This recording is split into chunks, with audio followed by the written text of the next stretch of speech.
Walang dapat ikabahala ang publiko sa naging pahayag ni Pangulong Rodrigo Duterte kaugnay para matiyak ang seguridad sa bansa. Ito ay ayon kay Chief Presidential Legal Counsel Salvador Panelo. Warning lamang ito sa mga opisyal ng lokal na pamahalaan at law enforcement units upang paigtingin pa ang paglaban sa terorismo at iligal na droga. Report mula kay Jervis Manahan. Wala raw dapat ikatakot ang publiko, lalo na yung mga taga Mindanao, sa warning ni Pangulong Duterte na magdedeklara siya ng martial law kapag hindi nasolusyonan ang mga problema sa seguridad.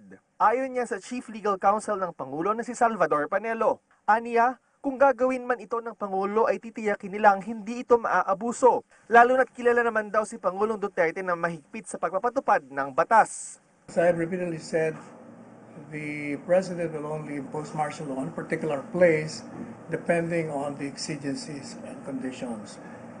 As he said, he will be compelled to declare martial law kung hindi tutulungan siya ng mga mayors. Kasi grabe ang violence doon sa lugar nila. Alam naman ng mga mayors yun kung sino dapat na hulihin, sino dapat i-stop.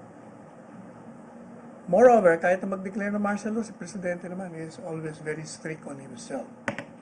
In fact, he's the only official I know who enforced the law even against himself. Kaya walang dapat na ikatakot. Dagdag pa niya, warning pa lang naman daw ito at wala pa naman daw talagang planong magpatupad ng batas militar sa Mindanao. Kampante raw si Panelo na magdedeklara lang ang Pangulo ng martial law kung kinakailangan, lalo na kung dapat itigil ang karahasan sa ilang bahagi ng bansa. Kahapon, sa harap ng mga lokal na opisyal ng Mindanao, sinabi ni Pangulong Duterte na posible siyang magdeklara ng martial law kung hindi sila makakatulong sa pagsugpo ng terorismo. Inutusan din ng Pangulo ang mga militar na gamitin ang lahat ng sandata at armas para labanan ng NPA. Sabi ni Panelo, epektibo pa rin naman ang pagsasailalim ni Pangulong Duterte ng state of lawless violence sa bansa. Kaya ang banta raw ng pagdedeklara ng martial law ay mensahe lamang sa mga lokal na opisyal at sa law enforcement units na dapat pa nilang paigtingin ang laban kontra karahasan.